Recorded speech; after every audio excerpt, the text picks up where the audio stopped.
So yeah, the reason why I've made this channel is going from the service to freedom. That's the name of the channel, and I've only just recently created it.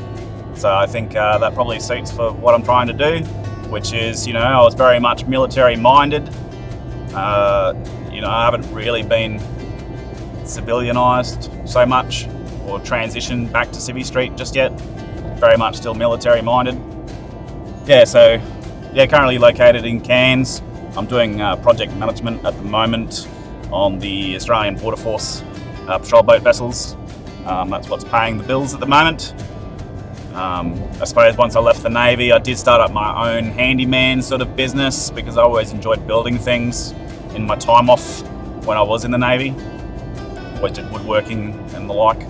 So when I did leave the Navy for the first 12 months or so, I just did my own handyman business, and it was actually one of the most enjoyable times of my life, just being your own boss. And it's a complete opposite 360 from the Defence Force when you pretty much do what you're told, and then you leave, you work for yourself, and then no one's really telling you what to do, and there's no pipes, there's no bells, there's no whistles. You have to pretty much drive yourself. And to be fair, I sort of did that anyway in the military, but having the complete freedom to decide if you want the day off, then you can do so. And so big complete 360. I did actually enjoy it. It was actually a very good break for me. I had a really, really good time. It actually paid really well. I think started my own ABN, started my own company or my own business, and I think in the first month I was actually earning more than what I was earning at sea in the Navy as a Tier 4 seagoing sailor. I was actually quite surprised and impressed with myself to be able to actually build my business in a month's time enough to replace the income that I got from the Navy. So I was actually pretty impressed with myself for doing that. So since then I've been doing, I had to relocate up to Cairns. I was married and that ended up in divorce. I couldn't do it anymore. I couldn't be with my ex. She's a great mother, that's all I'll say about that. And no hard feelings, just wasn't going to work out between us. I suppose I just didn't realise how different that we were because I was in the Navy. I spent most of my time at sea, so most of the time I was hanging out with her. It was good times, but that was because we were basically on holidays. I'd have 2 weeks off from work and we'd hang out and have the best of times, but we actually didn't really go through that many hard times together. And it was only when I left the Navy we actually started living together for real. So it's an eye-opener, but that's what happens. We were married for 10 years. And then we've got a 5-year-old son together, Odin. He's a great little boy, and his birthday was actually only a couple of weeks ago. And I'm lucky enough that I can actually fly down to Victoria. Geelong is where he's based out of, and I went down there and spent a week with him, and that lined up with his birthday as well. So really, really nice to see him. I try to see him up to 4 times a year as a minimum. I only just sent her some email correspondence actually to say that now that he's turned 5, he can actually start flying up to where I am. So thankfully, if you're not aware, and if you might be in the same situation, separated, divorced, whatever, and you've got children and you're out of state or away from them, just be aware. I think Qantas is the only airlines that offers it, and it's from 5 to 11. They'll actually offer a guardianship sort of scheme thing where you pay an extra $50 or something like that. You hand him over at the airport. They pretty much take custody of him, and then we'll look after him for the flight, and then get him to the other end. And then you have to have some sort of proof and whatever of who you are, and it's all captured and recorded to do a handover and guardianship sort of way. So I sent an email to her a week and a half ago, pretty much saying, hey, we're going to start looking at doing the flying for my son Odin, just because of the cost, the practicality. Additionally, I live in far north Queensland, so the benefit of actually having him up here, I've got the full drive up here. It's all decked out for camping, off-grid sort of setup. And it's far north Queensland, so camping, fishing, creeks, swimming holes, whatever you want to get into, it's all up here. Mountain biking, trekking, whatever you want to do, you can do all that up here. You know, the Great Barrier Reef, you can go out to Green Island or whatever out here. This is the most probably beautiful place in Australia for scenery. So definitely worth him coming up here instead of me going down to Geelong. So yeah, so I've given her a little bit of time. I gave her about a week or so before I followed her up. So I just sent her a message or something like that yesterday, I believe. And I just said, hey, if you could respond to my email, that'd be great. But yeah, going back to it, Qantas will provide that service. And then once she gets to the side of acceptance and accepts the fact that it's going ahead and that it's going to happen, I'll be able to see them a lot more, you know, because the cost of getting Airbnbs and all that sort of stuff down in Victoria, it's far too expensive and impractical from a financial standpoint, you know, where if he comes up here, I can afford to actually fly him up far more than me flying down there. We're just driving past now the Australian Armoury and Artillery Museum. So if you haven't checked it out and you are in the Cairns locality, or if you believe that you might actually come up and visit Cairns once or soon, make sure that you do stop there. It's actually quite unique. It's got quite a lot of history there. Maybe more so Army background than Navy, but it is actually of quite interest, so make sure that you stop in there. If you're ex-defence, I believe you do get free access as well, so just show your white card or whatever, and we'll show proof that you used to be in or whatever, and I think they'll give you free access. Don't quote me on that. I'll add that onto the title of the video, and I'll put that in there to clarify if you actually do or not, or I might edit it out. I don't want to misspeak. But if it's not for free, it's a good cause anyway. So yeah, you've got the Sky Rail up here as well next to the museum, so you know you could probably go there and then go up to the Sky Rail as well if you were interested. You've also got the wakeboard park close by, and then you've got AJ Hackett's as well, just further up a little bit up into the mountain. So that's your skydiving and your swing, and nice little bar and an eatery up there that you can probably spend with, you know, family, friends, or just yourself. Yeah, this sort of area isn't too bad actually. I spent a lot of time up here the first time I was actually posted up here. And if I haven't said, you know, I've returned into the area, I think September 23. Yeah, September 23 I came up here. You know, if I haven't shared already, I do intend to actually retire within the next 12 months. Thankfully, I was smart enough and hardworking enough to be in a position where I could retire, and luckily enough to retire early. I did the numbers, and look, I could retire in Australia. I could do that, and I could probably, you know, be fine. However, you know, my intention is to retire and go over to the Philippines. And for the first couple of years, I will do I think it's the SRRV visa will be what I will execute at 40. However, leading up to that, I'll just do your standard 3-year visa or whatever it is, just to get to me to the age of 40. I've got about 2 years to wait before I can actually be under the SRRV, which is the ex-military visa that you can apply for and stay for, and there's no expiry date. I think the only condition is you might have to have like $6,000 or something like that in a Philippines bank account. And look, pretty much you stick that money into the Philippines bank account, you're not going to make any money out of it. They probably do, but it's just the price of the privilege of living in the Philippines. So, you know, you will have to do that. Otherwise, your average other visas is actually a higher amount. So it's actually pretty good for ex-military serving people. It's a good option if you're 40 over. Something to consider. So yeah, I'll be proceeding over there. I did the numbers, and pretty much if I relocate to the Philippines, I can actually retire a lot sooner. And weighing up what's the benefit of actually working for longer and staying in Australia, I just didn't really see the value. You know, I can retire now and you know, start traveling a bit more, start actually enjoying life a little bit. You know, I've always sort of put my life on hold a little bit, waiting for later on, and it's probably time for me to actually enjoy my life, and hopefully one day get rid of this whole you know, military indoctrination of a personality, let it go, be a bit more jovial, enjoy myself a bit more, maybe figure out actually who I am, and yeah, just enjoy life, take it a little bit easy. I think that's the plan. So yeah, I think you know, I might, for the first 12 months or so, probably look at not actually sitting down in one location too long. I might do, say, you know, 3 months in Dumaguete, or maybe only 1 or 2 Dumaguete, and then I might go to Cebu, or I might proceed to Manila, and I think it's BCG. There's a quite a popular area in Manila, inland. That's good for expats or something like that. But I thought probably for the first 12 months, I'll just do a month here or there, and then just start getting my head around where do I actually like, where do I actually enjoy it, and where would I prefer to stay. That's probably what I'll do.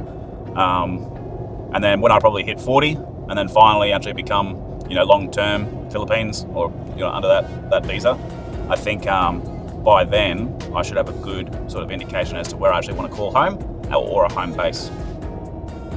And then what I would want to do is I'll record all that as we go, and so I'll record where I go, what I think about it, what I like, what I don't like, and I'll just share every little lesson learnt maybe that I've picked up along the way, anything that I might find as a helpful hint or tips or anything like that for anyone that might be wanting to do the same, and or if anyone just wants to see the scenery and what it could be like over there.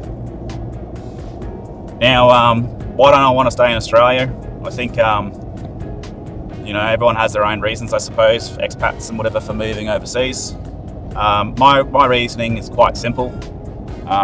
We're the highest tax country pretty much on the planet, and the politicians, they you could say that I'm conservative and conservative values, and that I might be right leaning or whatever, but at the end of the day, I think this applies when I say that politicians pretty much just spend all their time looking for a new tax to bring in, and I think that's both sides of the aisle. I don't think it's left or right. I think they just want to tax us more and more, and it's getting a bit ridiculous, to be honest. And I don't know what the Australian dream is anymore, because I read that I think Sydney, the median house price is like $1.3 million, potentially more, and then the Australian median house price is like $1 million. So it's getting a bit silly.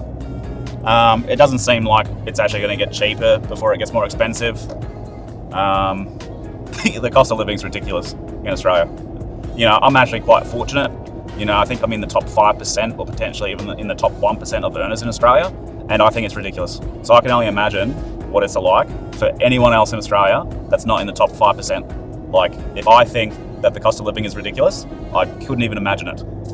And I don't think the politicians have a clue. I think they're so disconnected from reality that they're just going to constantly bring in new taxes. And unfortunately, if you tax people too much, they won't see the value in working anymore, and they'll stop working. And then that puts the burden on the remainder of us that are working to support that lifestyle choice. And we're getting closer and closer to socialism, where other people are working for other people to support them. And I do believe that there's a fine line that we do have to look after the poverty and the stricken a little bit, because if you don't, they're just going to take, the theft will go through the roof. So you do have to find a balance, that is true. But the amount of taxes, the amount of red tape, the amount of everything to just live in Australia, it's not worth it, to be honest. It's not worth being in Australia anymore. It's just far too expensive. And, a lot of my friends, they're working 6 days a week, 5 days a week, big hours, and they don't even own their own home. Some of them might have a mortgage, but they don't own their own home. They're only just covering the interest on that home. So it's not like they own it. It's just, it's just a rental by mortgage, for 30 years or so, and then you might be able to own it afterwards. So yeah, it's just, I don't know. It's just not for me. Where, I've looked up the Philippines, and I think the living cost, everything over there, so you can get a maid, live-in maid, whatever have you. She can do your cooking and cleaning and all that sort of stuff 6 days a week, 8 hours a day, break it up however you want, whatever have you. And then you can, pretty much, live quite comfortably in a 2-bedroom like condo or villa or something like that, with a pool, and do all these sorts of things. All costs associated, transport, breakup costs, everything that you want in a place like Dumaguete for no more than $2,500 a month. And that's the high end. That's like you're living high. You're living a flash life if you're spending that. You can do a lot less. I've seen people talk about 1,000. And I'm sure if the Philippines is your sort of lifestyle and you don't mind the lower conditions and all that sort of stuff, maybe $1,000 will get you by. For me, I actually don't mind the luxurious side sort of living. So I'm more than happy to spend $2,500, $3 grand, whatever it is, a month. you give her the money, you look after her. There's a few little different things there that you got to make sure that she gets. I won't speak to it just yet. I don't have the details in front of me, so I don't want to misspeak. But it's pretty much like looking after like their equivalent of a pension, bonuses. You have to pay them like 13 months pay a year. The last month is like a bonus thing. It's just a Philippines thing. I would assume it's sort of like a superannuation sort of scheme benefit thing. So just make sure that you do abide by all their regulations, their customs, whatever have you. You want to do the right thing if we're going to go over there. But the cost of living is ridiculous. Like over here, I was actually going to build some real estate over here and for investment and for purposes of, primary residence. And I was looking at like a block of land, and then I was considering building a duplex on the block of land. And turns out that, I think the block of land is like $400,000. And then to build the duplex on that block of land, it was going to be like $1.2 million.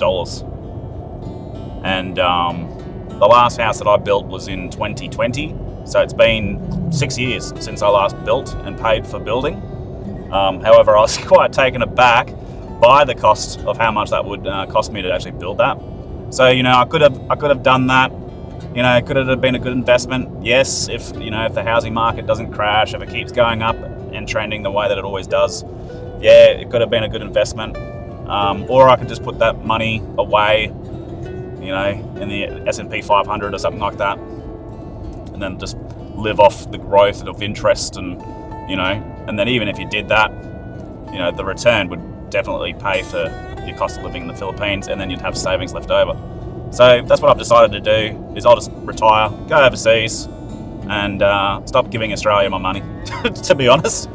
They're doing so many different things, hate speech laws, all these other bullshit things that I just don't agree with. And it just doesn't feel like Australia to me. As much as when I left the Navy, because it just didn't feel like the Navy to me. Australia doesn't feel like Australia to me anymore. I think, if you do live in Australia, you might know what I mean by saying, do you remember the 90s? And do you remember how that felt like? Just your day-to-day life, and just how the feeling in the community was, and just everything in general. That's what I think when I think of Australia, and I haven't felt that way since the 90s. I think the 90s was pretty much the last time that we could actually really officially call ourselves Australian. And I don't think we're doing that of a good of a job anymore as a country as a whole. And I think, anyone that says diversity is our strength is an idiot. I don't see how that could be true. So I just don't agree with the way that Australia's going. I think I'll still come over here, visit my son, quarterly or as much as I can. The military, aspect of be where you need to be on time and just do your job and get on with it.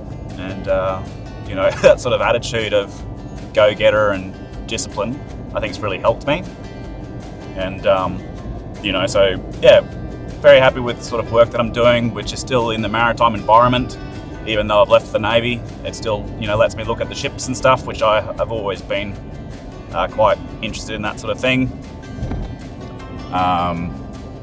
Hang on, we've just got someone that's driving quite slow here, doing 60 k's in an 80k zone. It's not Sunday, so there's no excuse for a Sunday driver. So yeah, I think she's probably figured out that, yep, here we go. She's figured out that it's actually an 80k zone. That's nice. Yeah, so if you know much about project management, if you know much about maritime environment, the maintenance periods, we're currently doing a 10 yearly on Cape York. Like I said, it's one of the ABF vessels. And I enjoy it. It's a bit challenging. Some people don't like the stress that's associated with it. If I'm not stressed, if I'm not busy, then I get bored quite easily. And it's probably from the high pace defence background, always being busy, always being, high strung, high stress environments and whatever. So it's probably why I actually enjoy this as a transition. So what I'll do is I'll probably cut this video here. Please like and subscribe and follow and share and all those things that people say. I really appreciate it if you do, and you have a great day. Thanks very much.